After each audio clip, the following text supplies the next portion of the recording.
traveling around a lot. I think he might travel more than me. Nomad capitalist. The nomad capitalist. The nomad capitalist. There are no rational arguments to support the ideas which created this country. If we lose freedom here, there's no place to escape to. This is the last stand on earth. This is the future of freedom and opportunity. This is the Nomad Capitalist Report.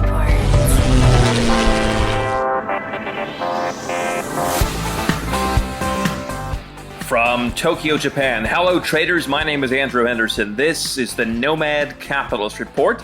This is the show where we talk about growing and protecting your wealth overseas, taking part in the world's new boom markets, and escaping the shackles of bankrupt governments. It's all at nomadcapitalist.com and coming to you now online and on radio stations all across the land of the free. Thank you for being part of our program. Here we are together again on the radio. And man, oh man, has there been a lot going on in just this last week. A lot that we've been writing about at nomadcapitalist.com. A lot of very interesting stuff, especially here in Japan, where it's been a couple years since I was in Japan. I must admit, things are looking a lot cheaper these days, with the yen being so darn cheap. And I've been reading on all the newspapers. I've been reading what we've been talking about here for some time. That the yen is going to go down further. How far, no one knows. Some say it could go down to as low as 200 to the US dollar from about 105 today. So there's a lot of problems going on in Japan, and we're working on an article for Monday talking about the land of the setting sun and tying together some of the history of Japan and this region and the economic downfall and cultural downfall of this region and of Japan in particular in the past, and how that's all coming back to roost right now. But more importantly, how that affects you living in the Western world, in the U.S., in the UK, where the big Scotland independence vote is coming up, in Western Europe, the European Union. The chickens are coming home to roost, and we're going to write on Monday. You got to stay tuned to nomadcapitalist.com. I'm going to put out something that is going to tie together everything that is going on here in Japan that the media is now catching on to and finally talking about how bad it is, from Abenomics to all the QE, all the funny money, the cultural elements, the demographic problems. People are finally catching on to the stuff that we've been talking about. Guys like Harry Dent have been talking about for years. And it's finally being reported in a way that is different from what is happening in the mainstream media in the U.S. and much of the rest of the Western world, in a way that people in Japan at least have a bit of an edge in that they understand what is going on in a way that the Western media is not reporting about the economy. And so we're going to talk about that on Monday on nomadcapitalist.com. You won't want to miss that. But today, it's a big day.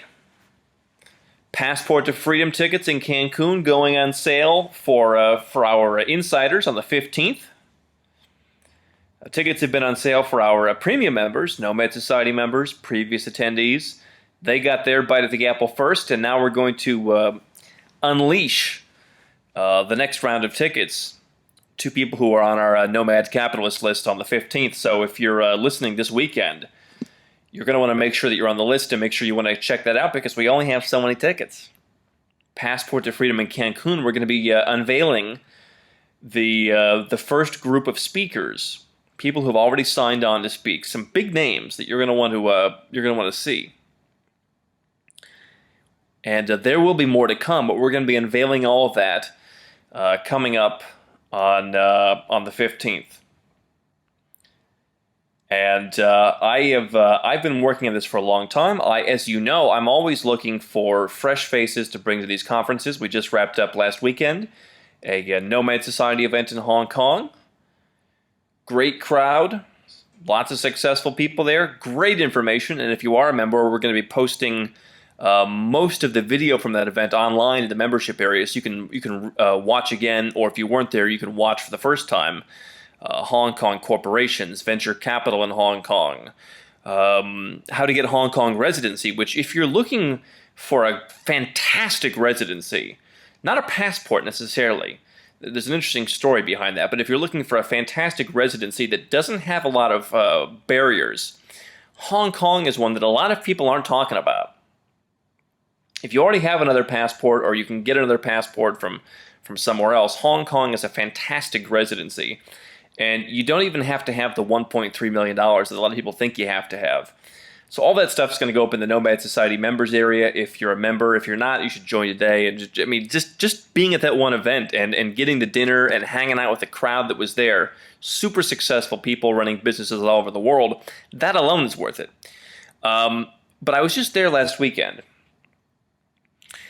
And, I was talking to the people there about what we're doing in Cancun. And I've been spending a lot of time putting this whole Cancun event together, and we're still working on some big names and some big surprises for later, once the ticket prices go up, by the way.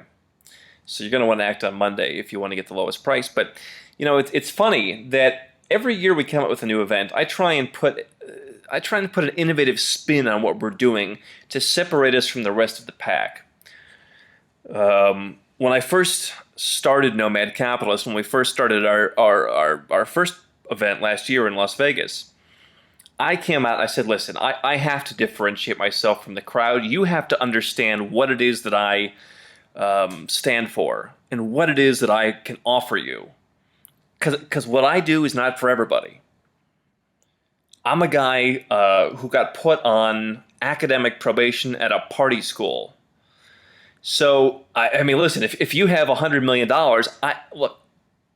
I can help you find the guys. I know the guys who can help you, but I'm not the guy myself. And so when I came out with Nomad Capitalist, the whole strategy was not me being the expert on every last thing, but me knowing the people who can help you, me having a Rolodex. I believe that is powerful. Because when I was a kid, here's a business success tip for people who are in business. My father had a great mantra when he was in business in the financial services industry. And he would say, when people ask me a question, I would oftentimes reply, I don't know the answer to that, but I can find out. And I've always found that refreshingly honest and so lacking in the world today, where everyone has to be the expert on everything. Everything thinks they know everything about everything, and when it comes to this business, hey, I know code 6A of subsection B of the Maltese Citizenship Act, as if that matters. Everyone out there wants to pretend they know everything about everything. I don't, but I know the people who know everything and who can take good care of you. And so when I started Nomad Capitalist, I said, listen, I'm just like you. I've traveled. I've racked up close to 1 million frequent flyer miles, and I still have many of those miles, by the way. I've racked up lots and lots and lots of frequent flyer miles. I've spent hundreds of thousands of dollars of my own money that I scrapped for starting businesses. That I then spent traveling and meeting people and vetting people, and even in 1 or 2 cases, getting screwed myself. In one case, I paid a lawyer $300 and he vanished. So, I mean, when I say I know the people who can help you, I mean it. I'm not the guy who knows everything, but I can help you. And so that was the phrase that I came out and used when we talked about our first event, Passport to Freedom in Las Vegas, was that I've traveled all these miles and spent all this money, because it was true. Well, what happened was other people in the business came out and they picked up on all the good lines that we came out with, as well as some of the new design that we put out there.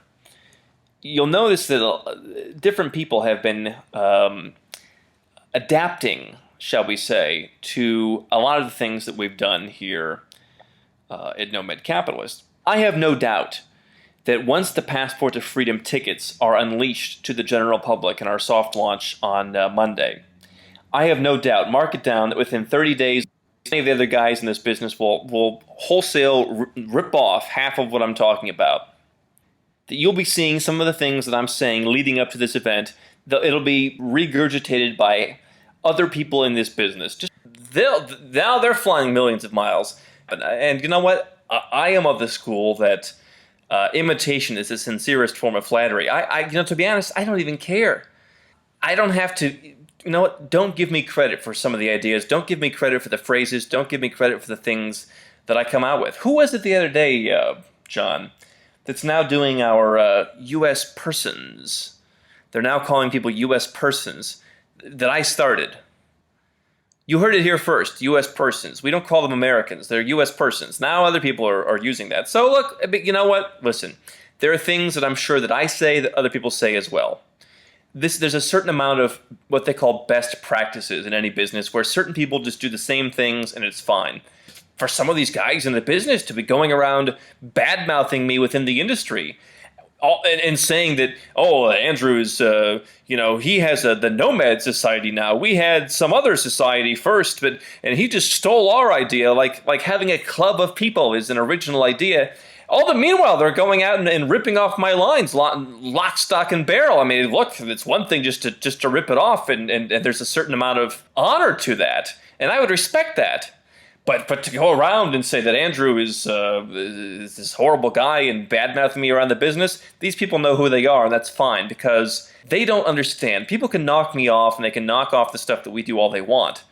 That doesn't mean that they understand the formula that made our event a sold-out event and the best one of the year. They don't understand the core formula that makes you so connected to what we're doing here. And so, look, what can I say? You heard it here first. But Passport to Freedom in Cancun, tickets on Monday. So make sure you check your email inbox, and you're going to want to be at Passport to Freedom. A couple articles that came out, and I could talk all about doom and gloom here in Japan because there's so much that's negative, but I'll leave that for Monday. There are a couple very positive things that I wanted to share with you today, and it's, again, much of the kind of stuff that we and others have been talking about that is just finally sinking in the mainstream media.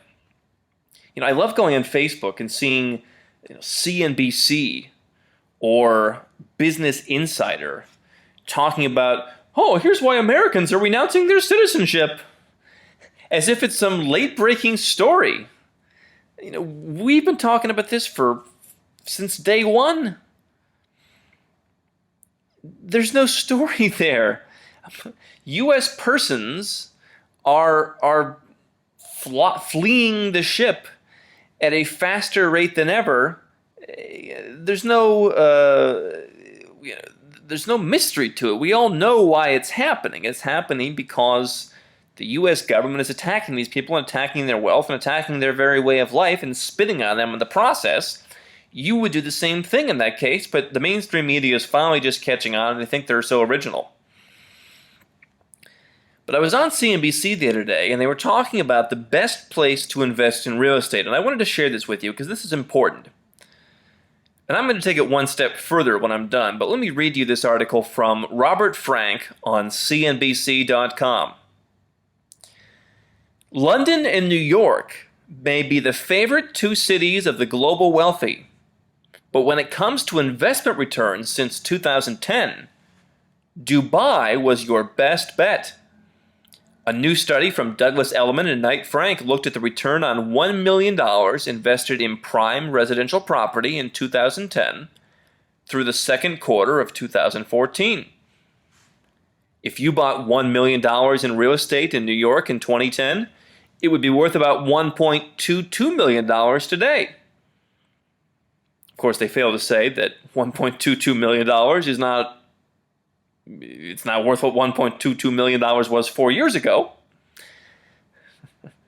And that when you take out the property taxes, the income taxes on whatever rental yield you got, even if you even got any kind of rental yield because of rent control and all the other regulations, when they take out, for heaven's sakes, a modest house on Long Island costs $15,000 to $20,000 in property taxes. Can you imagine what luxury property they're saying in New York City costs just to maintain?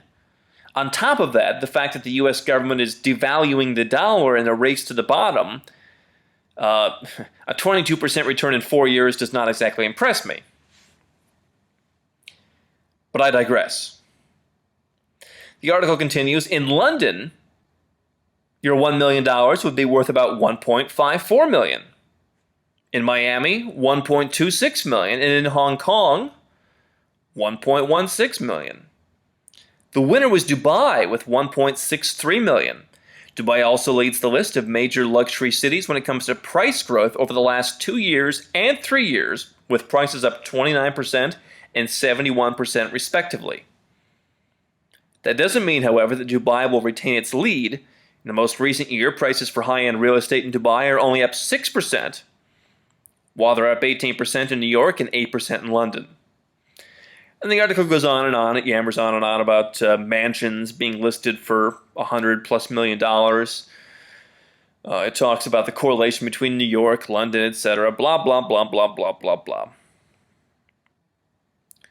Now, there's no doubt that people in the emerging world, places like the Middle East, to a lesser extent here in Asia, people from all over the world are going to London. Many of them are setting up shop as what they call non-doms, where they can live there and basically have tax haven status, own property in a place that they like. Their wives can go and shop at Harrods. They can enjoy the parks. Do whatever they do in London. Look, I'm not blown away by London, but a lot of people like London, and they're pouring tons of money in there. The Russians too. I mean, I guess that's the biggest one, right? All the Russians dumping money into London. But what this article is missing, well, first of all, is, how long ago was it that we saw one of the biggest real estate bubbles in history in many of these cities that are being referenced? And here's CNBC saying, oh, wow, if you would have invested in Miami, you would have made 25%. I mean, hello? Does anybody remember what happened in Miami? I remember being in Miami. I got invited to go on a cruise. This was back in 2010, kind of in the thick of things. And I got invited to go down to Miami. And I got in the night before the cruise disembarked. And the next morning I walked around Little Havana and all the different areas of Miami. And by 8 a.m. I was sweating through my shirt. And then I went to look at some of the condos for sale. And, I always talk about the fact that I hate new build real estate, and I hate luxury real estate that's marketed with a sexy angle. You know the kind of real estate I'm talking about, where they have some woman in an evening gown with cleavage and a guy in a tuxedo, looks like James Bond, and they're staring at the window of their condo onto the skyline of the city with their faces reflected in the glass, and they're toasting with champagne, and imagine the life you would lead if you bought this condo from us. And many of those condos, especially in the United States, have turned out to be horrible investments. When I was 20 years old, I lived in a building in Phoenix that was sold to people where basically you got money to buy this condo. At closing, they wrote you a big fat check. And some of the guys who put that scheme together, I think, they were looking at sending him to jail, by the way, because of the way they marketed it. But this is the kind of stuff that goes on in U.S. and Western real estate, where there's all kinds of smoke and mirrors, all kinds of nonsense, and everyone goes around and they run around, and the media talks about how prices are going through the roof, and everyone's making money, and it's oh so wonderful, forgetting the fact that there was just a big bubble that burst because everyone was putting their money in and with a greater fool theory and thinking that real estate would never go down. And some people never learn. Now, I'm glad that this article's coming out, and I've got another article. When we come back, I want to talk about an article that I think is a lot more sane, and I'm going to talk about the 10 top international destinations, and how, once again, the mainstream media is finally glomming on to what it is that we talk about here. But let's be honest. When CNBC goes out and scouts out the best places to invest in real estate, they're not looking in Malaysia, Cambodia, Central America. They're not going down to Colombia, the hidden gem of South America. They're not going down to Brazil. They're not going to Chile. They're not going to any of these places. What they're doing is they're going to big cities that all the people want to invest in so they can feel like they're part of the in crowd. And that's fine. Like I said earlier, I mean, I got into this to define a certain market that I believed needed help. And that is young people and average people who have some money, have a business, have some kind of skill, some kind of talent, something they can hold on to. And they are being ripped off by the Western tax system, ripped off by losing their freedoms. Everything is going against them where they live right now. And they need an escape hatch. And that's what I started Nomad Capitalist to talk about, because that's me. I'm the guy who built the business from scratch. I'm the guy who sold businesses and made some wealth on my own. But I'm not a billionaire. If you're a Russian billionaire and you want to park your money away from the Kremlin, then by all means go to London and buy £100 million apartments in Kensington or Mayfair or wherever else. But that's not who we're talking to. And I think it's pretty disingenuous of CNBC to do an article talking about London, New York, and Dubai. Because I think anyone who has two peas rolling around in their brain knows that some of these markets are going to crash faster than you've ever seen before when everyone realizes the bloom is off the rose. I mean, there's no reason that real estate in one part of Brooklyn, New York should be going up 50 or 60% a year.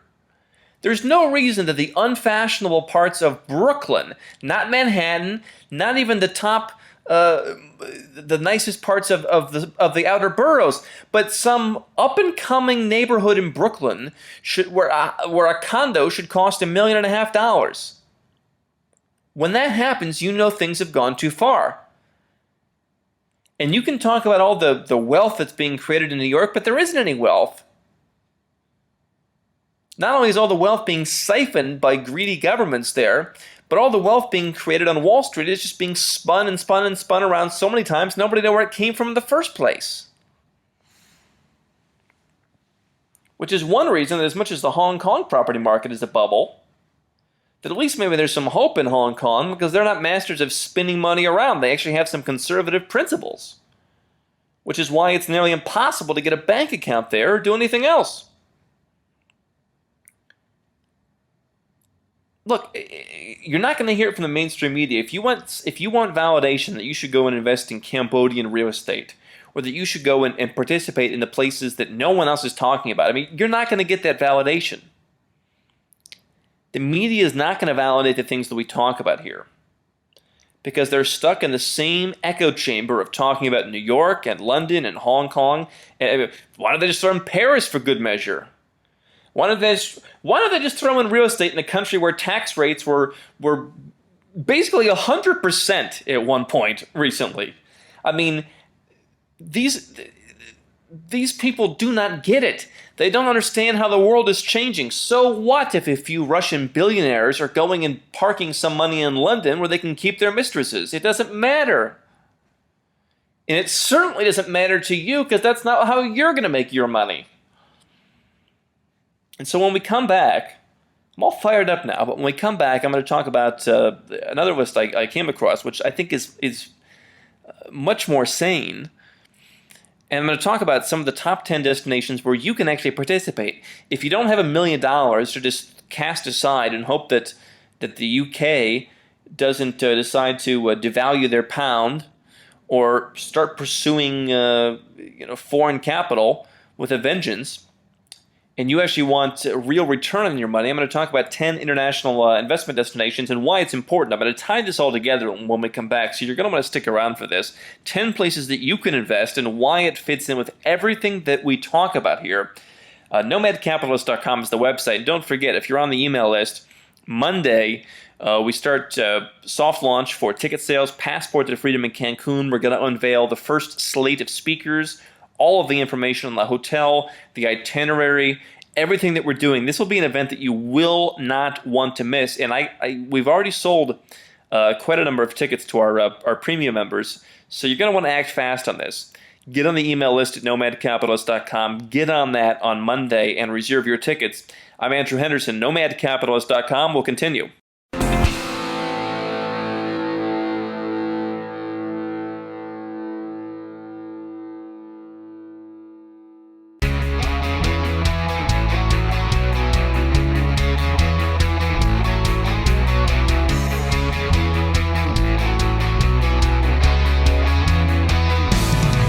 Tokyo, Japan. My name is Andrew Henderson. This is the Nomad Capitalist Report, nomadcapitalist.com.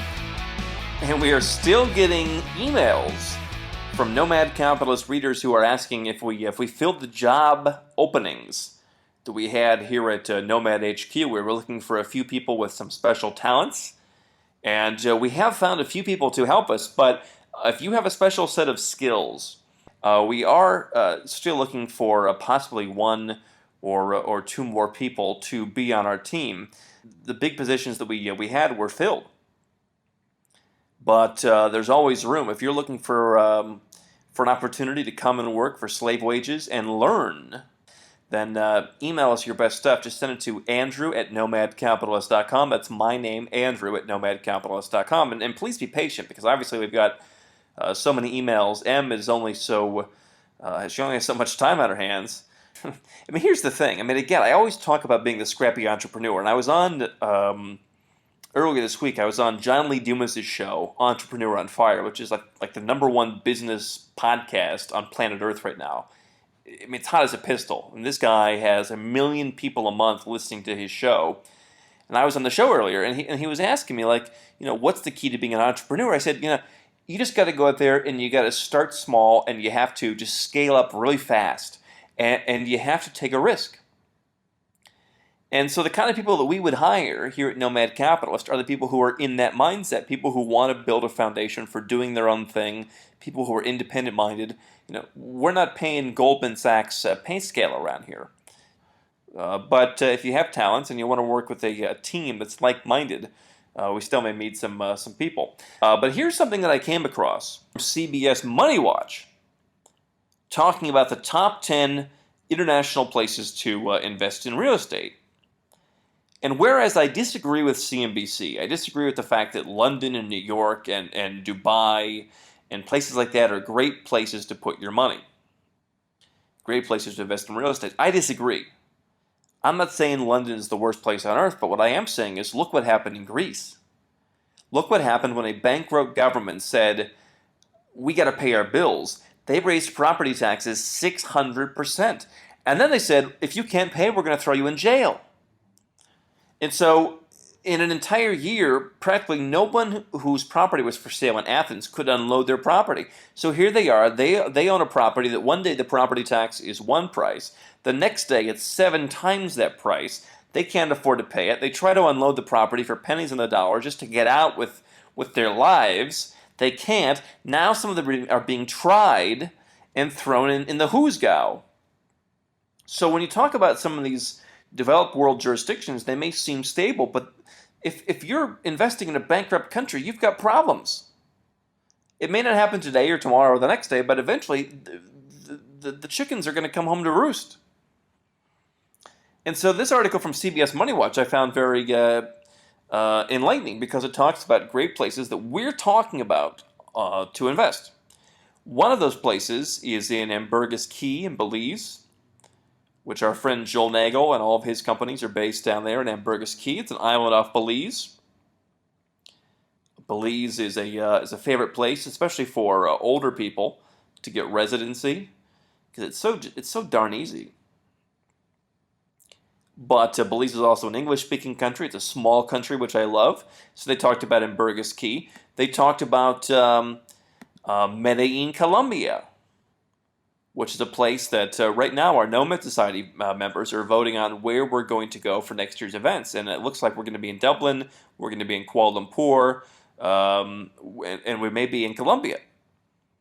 And I was talking to guys, some friends of mine who are members of our club, and we're all talking about how Colombia is so underrated right now that it still has this stigma of the drug running capital and all this different stuff that look, let's be honest, there's still some of that going on, but it's less pronounced. There is phenomenal opportunity. I talk to, like, practically every week someone who is going to Colombia and starting a business, or is already there and doing well, or is moving there and living a phenomenal life. There is so much going on in Colombia. And I think that there's going to be opportunity investing in real estate in Colombia. They talk about Medellin, which is just one of the places that I think is very interesting. Panama City, Panama, one of the top 10 international places to invest in real estate. Was also talking to guys, one of our members. And by the way, it was nice at our event in Hong Kong. We had a few girls come to the event. Because you think that this kind of event is all about guys getting together, and it's just kind of like like a sausage fest kind of thing. It was nice to have some girls coming to the event. A couple of guys brought their wives. But, I mean, if you're a girl and you're thinking, we have some girls in the Nomad Society now, and we have, I'm sure, some who are thinking, should I join? You got to come to these events. There are a couple of guys in this club who are so damn good looking. I feel really inferior. And I was talking to, I'm serious. I mean, what am I supposed to say? We've got a good looking bunch. But, no, I was talking to some of these guys, and on top of Colombia, everyone's talking about Panama. The Panama City beaches. I mean, forget just Panama City. There are so many great beaches in Panama. And I think that Panama could be the Singapore of the Americas in the next 10 or 20 years. I'm always talking about where's the next Singapore? Where's the next, whatever. Because these, if you would have gone to Singapore 20 or 30 years ago, they would have rolled out the red carpet for you and kissed your tuchus. Because they needed people. I mean, look at what was happening there just 40, 50 years ago. Everyone thought it was going to fail in Singapore, and they pulled it out. And now 1 out of every 5 people there is a millionaire. It's a fantastic success story, and I think that could happen in Panama. Panama obviously is the most developed place, I would say, in Central America, but there's still a lot of opportunity there. And as I was saying, one of the guys who was at our meeting is actually building and selling houses in Panama and doing very, very, very well. And he's going to be coming with his wife to Cancun, to Passport to Freedom, and to talk about that. Because there's just amazing opportunity in Panama as well as in Colombia, that whole area there. These are the top 10 international places to invest in real estate, according to Money Watch, who I believe is much more sane than CNBC telling you to go and spend $1 million and buy property in London.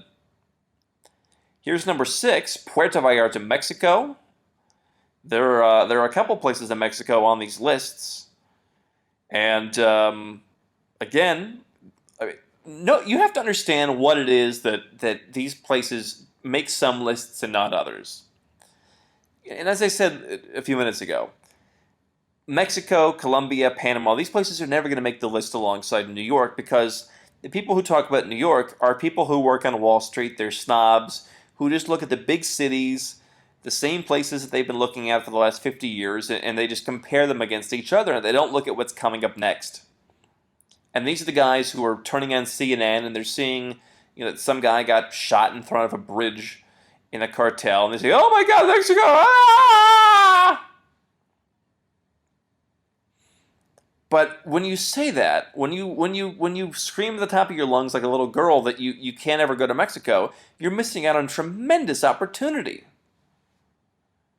Do you understand what I'm talking about? This is what we're doing here at Nomad Capitalist. If you want to go buy property in London, you sure as hell don't need me.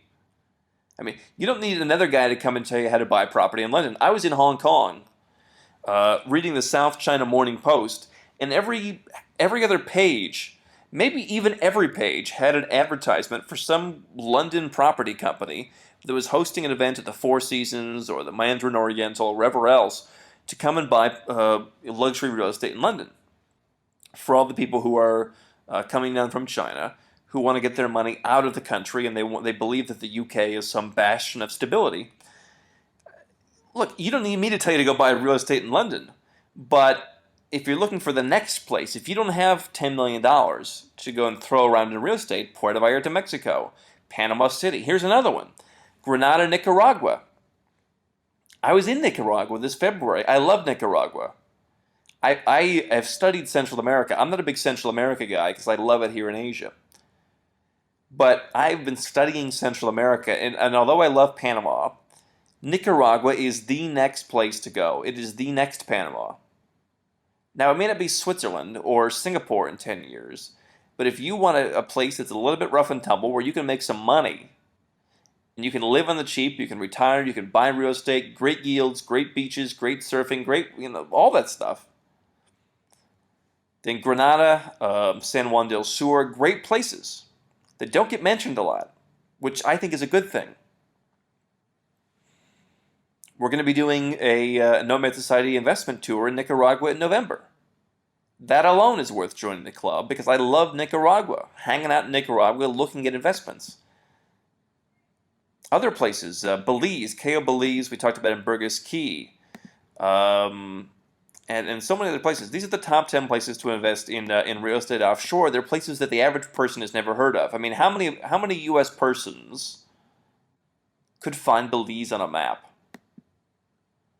How many of them, if you told them to go to Colombia, or here's one, number 8, the Dominican Republic, how many of them would say, hey, that's a good idea? Probably very few. Very few even heard about it. Istanbul, Turkey. I love Istanbul. And you got to be careful, but I think that in the long run, Turkey's doing, they're doing some bad things, but they're doing a lot of good things too. They are aggressively out there marketing Turkey as a place. They're welcoming people to come. They're building tourism. They're doing a lot of good things in Turkey.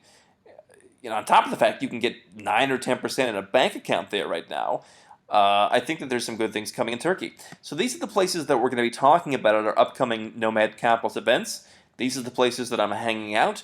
These are the places where I'm meeting people and building a following, because these are the places that you need to know about. There aren't a lot of guys out there talking about Colombia. Yes, there are some people who are out there saying retire to Colombia because it's cheap. I'm not here to tell you where to retire. I'm here to tell you where to go and make money. And all the people who are in our club and other guys I meet are making phenomenal sums of money in places like Nicaragua, Colombia. I talked about Cambodia, which does not make these lists, but is such in my mind, a no-brainer for someone to go and to make some money and to invest and do something that works. I've said it before and I'll say it again. One of the best and most simplistic success tips that I can share, and that people who are very, very, very successful have shared with me in my life, is if you want to be successful, you have to do the things that other people are unwilling to do, the things that other people don't do. If everyone's buying New York real estate, which is, I can't open a newspaper these days without reading about how, condos in Brooklyn are going for sky-high prices. I don't get it. Look, I'm an entrepreneur. I don't want to go and line up to live in a city where I get to pay 39.6% federal income tax. I get to pay close to double-digit, if not double-digit, state income tax, close to double-digit city income tax. I get to pay 15.3% Social Security and Medicare tax. AMT, alternative minimum tax, means I can't deduct some of those taxes against each other. You could pay close to 2/3 of your income to the various government Gestapo agencies if you live in New York City. I don't think that's a recipe for people going and driving property prices through the roof forever. It just isn't. And so if you want to be successful, if you want to truly build wealth, and if you don't want to rely on credit, if you don't want to rely on all the things that have been destructive in places like the U.S., where I still see ads on Facebook. Hey, $100 gets you, a $40,000 personal loan. I'm thinking, what? have we learned our lesson? It's like the banks in the U.S. haven't learned the lesson that subprime loans, whether it's homes, auto, whatever, bad idea. They're still doing the same old stuff. So if you want to be successful, if you want to get out from underneath the bubbles, if you want to get out from underneath the debt, if you want to do something with a minimal amount of money, I get people all the time. I've been talking to people who are in our club, the Nomad Society. They get a free consultation when they sign up, and they're telling me, hey, Andrew, I got 50 grand, I got 100 grand, I got 200 grand, or I have a job that pays me good money. I want to do that for a year or two, save up 100 grand. What should I do then? Well, you're not going to go and invest in London real estate, I'll tell you that. And so this is why Passport to Freedom in Cancun is so important, because I'm bringing together all the experts who can talk about different real estate, different small investments. One thing I'm going to be talking about, you can get started with like 10 grand. So there's so many different things that you can get into, and that's on top of just meeting other guys. I mean, just being in Hong Kong last weekend and seeing how these guys are making money and the opportunities that they have, even if you only have $5,000, $10,000, $25,000, it's fascinating. I mean, I'm drowning in opportunity over here, just hearing about all the opportunities, and so it's my job to sift through and figure out what works and what's the best stuff. And that's what's going to be in Cancun. And if you want to learn about that stuff, I think you should come to Cancun, network with everybody, and make sure you're on the email list at nomadcapitalist.com for Monday. But, whether you're there or not, thinking outside of what the mainstream media is telling you when it comes to where you put your money is important. Because, I just got something the other day from our friend Harry Dents, who says the Dow is going to 6,000. A lot of people realize that the money printing machine is going to have an adverse effect on stocks sooner rather than later. There's opportunities in silver, gold, overseas markets, and I think that you're going to see the United States government, as we always talk about, and other Western governments coming and taking the stuff you have, which is why you need to move it to some of these places. So there's so much opportunity, but you got to go where other people aren't going. And, if there isn't a negative stereotype against somewhere that I'm investing, if I don't have someone tell me I'm crazy when I'm investing somewhere, I'm probably doing something wrong. So if you want to learn about this stuff and you want to hobnob with people, Passport to Freedom in Cancun, and that's a great place to start. Nomad Society members get a great discount, so if you're coming, you might as well do both. Nomadcapitalist.com is the website. I'm Andrew Henderson. This is the Nomad Capitalist Report.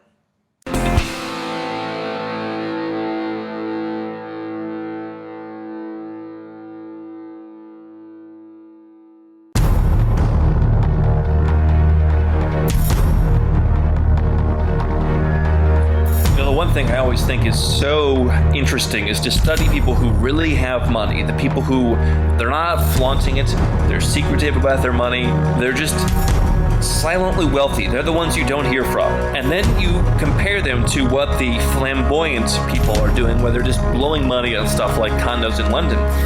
We just talked last weekend in Hong Kong, one of my friends from the gold business there, who deals with hundreds and hundreds and hundreds of millions of dollars of gold and institutional holdings as well, was talking about how more and more of his clients have zero faith in the big banks, zero faith in investment banks, in even places like Switzerland. He told us stories about how people are moving millions and tens of millions of dollars of gold because they flat out do not trust the big names, the big brokerage houses.